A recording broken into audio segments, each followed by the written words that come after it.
welcome back to my channel. It's your girl Toki Tay. If it's your first time seeing this video, welcome. Okay guys, so I know everybody's inside right now because based on everything that's going on, the quarantine situation, and I have to say guys, stay safe, wash hands, do all the necessary things that they say you guys should do. So yes, I decided to do a question and answer on my channel. So I decided to do this juicy Q&A. So guys, stick around for that. But before we get into the video guys, don't forget to like, comment and subscribe to my channel for all all the juicy things that I'm about to give. Like, sis, what you doing with your life? Make sure you subscribe, okay?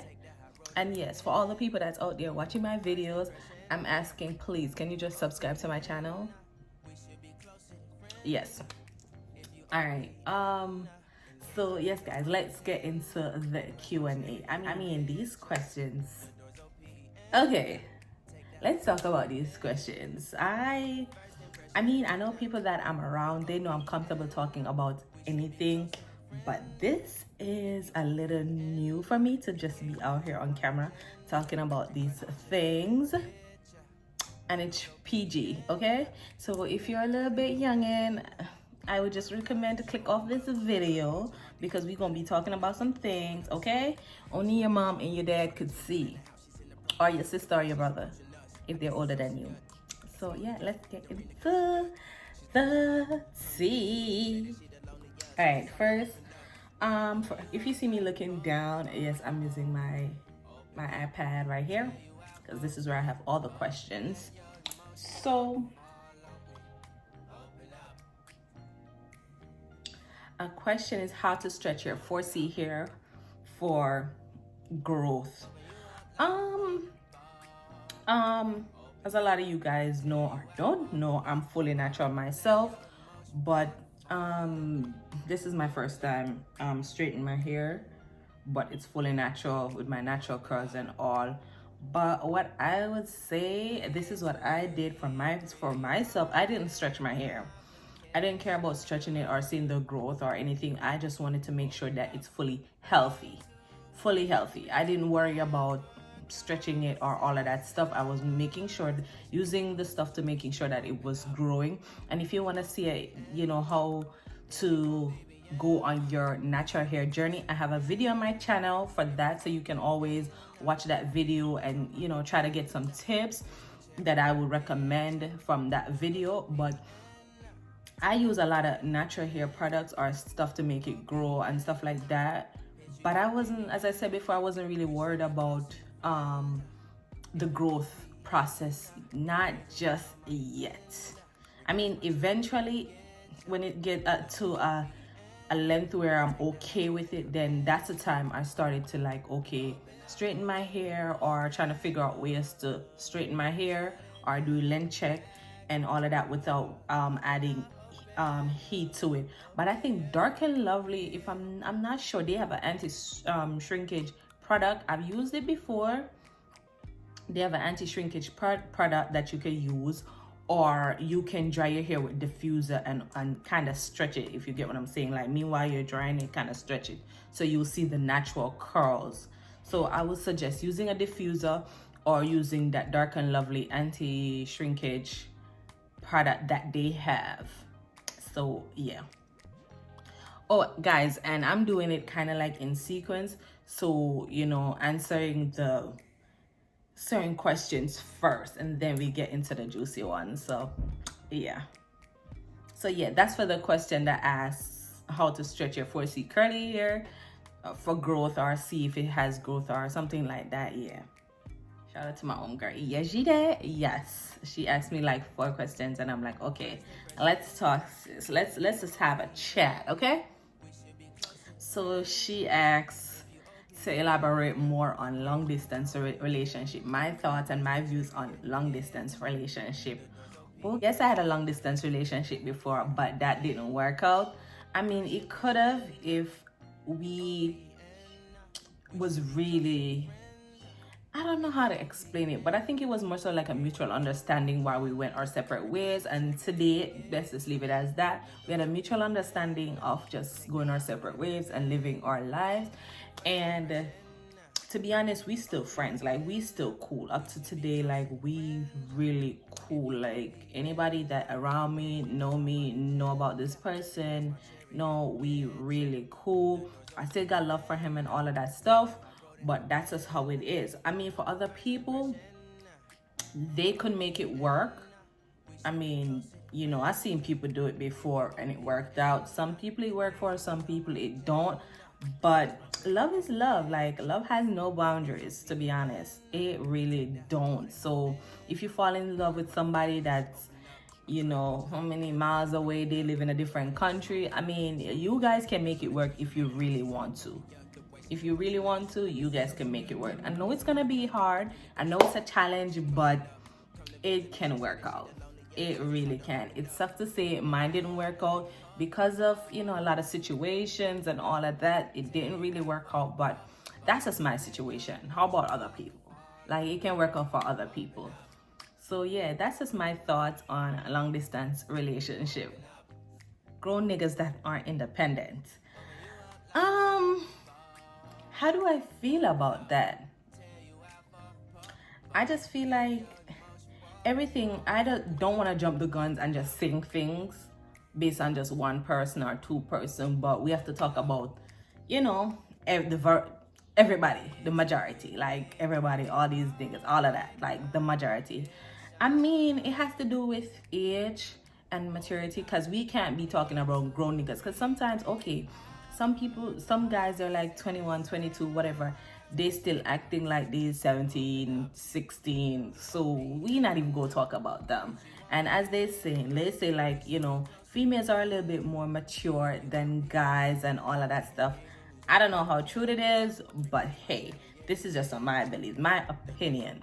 So grown niggas that aren't independent, depending on, everybody classify independence in their own way, depending on what we're talking about independence. If you have your own car, if you have your own house, if you have your own job, everybody's independence is something different. And sometimes we can't really bash guys, like every guy, because we don't know. What if they had all these things and something happened where they had to just fall back a little bit and then get themselves back together? How about that? We don't know. But I like somebody that's very ambitious and, you know, a trying guy, somebody who is trying in them life, you know. Most importantly, you got a job, or I don't know, you probably just quit your job or a situation like that. We figure it out. But I just feel guys supposed to be, we believe in the Bible, sweetie. We believe in the Bible. In the Bible, you know, I just believe men are supposed to be treated as king, and as such, you're supposed to act like one, which is being the breadwinner, being, you know, the head of the house and all of that stuff. And I grew up around seeing strong men who act like this. So for me, I just believe guys supposed to take the lead. I'm sorry. If you're not, yeah, that's how I feel about that, sweetie. All right, next topic, I would say corny and shady as a friends. I personally haven't encountered with anybody that's corny, friends that's corny and shady. Not really. I mean, I had situation with people that, friendship is a strong word, and I don't just use it for everybody. So people, I have acquaintances that me and them, you know, had disagreements and we went our separate ways, and that's just it. But I don't really know much about shady and corny friendship, because for me, I don't have time for friends, to be honest. I really don't. I am too busy, and I'm not just saying it just because, but I'm really too busy for friendship and all of that. Me, you cool, me, you cool. If you want to be shady behind my back, trust me, I believe in energy too. So let's just start there. I'm a believer in energy. If my energy just telling me, like, if I meet you and you're giving off certain energy, we not gonna be friends and we not gonna be cool. Sorry about that, guys. The light went out. As I was saying, I'm big on energy, so if I meet you, I could tell like what type of time you're on. So I don't really be having these kind of problems with friends or females or stuff like that, because I already know off the rip what type of person, like, okay, me and this person not gonna be cool, and that's that. And if we start getting to know each other and we have so many differences and stuff like that, I just kind of like push that to the side, like, this not gonna work out, and I keep it pushy. So I don't really know much about shady and corny friends. I hear a lot of female drama or female stories about what girls did to them or their friends did to them, but to be honest, I can't really relate. And let me just knock on hood, because I don't need to deal with none of that ish, okay? My experience with dating websites. Okay. Yes, I've been on, a few dating sites or website before, but to be honest, I mean, maybe for other people, I know people that says yes, they met somebody, or they met somebody that I'm in love with and all that good stuff. For them, kudos to them. But for your girl over here, no. I met people, but it's always just end up in a friendship, like we cool but nothing more, and that's it. So for me, I'm a picky person too, so dating, I meet a few people, I'm not gonna lie, I meet a few people on dating website, but it's nothing serious, and that's just that. That's, what may work for me or what may work or may not work for me. I'm not saying it can't work for somebody else, it definitely can. So I'm not gonna knock it and be like, okay, because I never met somebody where I'm genuinely in love with, or whatever, that doesn't mean somebody else can't meet that type of person. So didn't work for me, but for somebody else it might work for. And I must say, at least I benefit something as gaining good friends from this. So I'm not even mad at it, to be honest. I'm really not. How often is good enough? Is good enough. I guess you're talking about sex. They make sure put it like out there, sex. How often is good enough? It just depending on you as a person, and also depending on your partner, because relationship is a two-way street. It's not just a one-way street. It's a partnership thing going on. So depending on you as a person, some people, as Nikki said, she doing it 3 times a day. I guess that's enough for her. So some people 1 time a day, 1 time a week, all that stuff. So depending on you as a person, you determine that how much is good enough for you. We are working like slaves over here, so sometimes we tired, okay? Sometimes we tired. So it depending on you as a person. Everybody is different. Some people, they don't mind 2 weeks straight, they not get nothing, that's cool for them. So it depending on you as a person. Can you tell your man you tired of it without being offensive? A good one. A very good question. First, I must, as I said before, a relationship is a partnership. It's not just one person, and you have to give and take. Like in everything, you have to give and take. So with that being said, I just believe, and I can speak for myself, when I'm in a relationship with somebody, I'm super comfortable. I can say anything. Like my mouth ain't got no filter. None. So if I'm in a relationship with you, I know for me, I can always say, hey, saying stuff in a more respectable way, not just to just blur it out or say whatever you want to say, but have a conversation with your partner. Nothing should be scary. Nothing should be off limit when you're in a relationship with somebody. So I just feel like this is, I mean, I know for some people it may be a little uncomfortable to talk about, but reality is it shouldn't be. It really shouldn't be. It shouldn't be. And if that person love you that much, they will understand and respect your wishes or your opinion about certain stuff. They will respect it and keep it pushing. Okay, babe, and you're super tired. They have to understand that. What if you're working like crazy or whatever the case is. We don't know what you're going through or the situation, but I don't see that. I don't see how it can be offensive or the person take it offensive. If the nigga feel offensive by this question, this topic, it has to do with him. It ain't got nothing to do with you, sweetie. It ain't got nothing to do with you. So yeah, that's just how I feel about that. And that's on that. Period. A period, poo. Should you stay with your boyfriend or girlfriend if he or she cheated? This is a tough one, to be honest. This is super tough because, as I said before, guys, I can speak for me, but also I want to give a general opinion for people, you know, not just for me, because I mean, everybody, as what I always say to a friend, like everybody have the breaking point, you know, certain things that if your partner crossed that line, that's it for the relationship. I don't know, maybe cheating is a breaking point for somebody and it probably not be for the other person. For me, I know it may sound a little weird, but to be honest, cheating is not really a breaking point for me, but it depending on the situation. Let's start there. It depending on the situation. It really depending on the situation. Because what if we're going through a phase where we're trying to figure out if we're going to continue the relationship or we're going to go our separate ways and something happen? What if the situation is like that?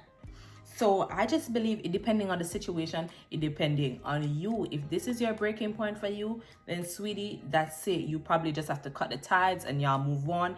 If not, maybe you guys still can work it out or whatever the situation is. I'm not telling anybody to forgive their partners and keep it moving because the person cheated, but it's up to you as a person. It's up to you. Everybody, as I said before, everybody got their breaking point.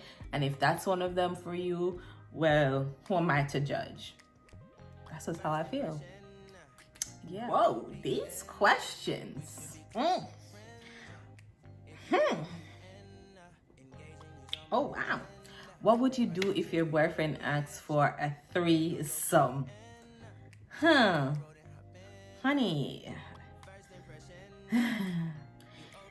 Everything just had to do with you as a person. I live for me, guys. To be honest, I live for me. I do whatever I please. I do whatever that makes me happy. And that's just one of the best advice I can give to a lot of people out there. Do what makes you happy, sis. Do what makes you happy. You don't care about nobody else because today you're here, tomorrow you're gone. Whatever makes you happy. If you're into stuff like this, I don't see a problem. I mean, if you're into it, why not? You get what I'm saying? Why not? I also believe these things are earned and it's not just given to somebody that you're with. So make sure that nigga is treating you right before you over here, rewarding him. I treat niggas like dogs. Oh, guys, forgive me. I treat niggas like dogs. If they don't act right, they don't get no treats, okay? So it's up to you. If you want to go ahead and, you know, reward them with this kind of stuff, it's up to you. If you're into stuff like this, go ahead. If not, just, you know, say it the most respectable way. You're not into this and keep it pushing. As I said earlier in the previous question, I mean, if a guy really love and respect you and want something serious, he will respect your wishes and keep it pushing. That's on that, period. Guys, I think that's it for our juicy relationship question and answer. I think that's it, guys. I enjoyed doing this video, to be honest, as well as I enjoyed doing other videos, but this was extremely fun. Topics are a little sexual, you feel me? But whatever. I try to answer everything as possible in an honest way possible. Like, I really did. But yeah, I think that's it for our video, guys. Thank you if you made it to the end. If you have made it to the end of my video, thank you so much for watching, and don't forget to like, comment, and subscribe, and I'll see you in my next video. And also comment down below any other videos you would like to see from me, or any opinion you want me to give on anything. Just comment below. I'm your girl Toki Tay saying bye. See you in my next upload. Mwah.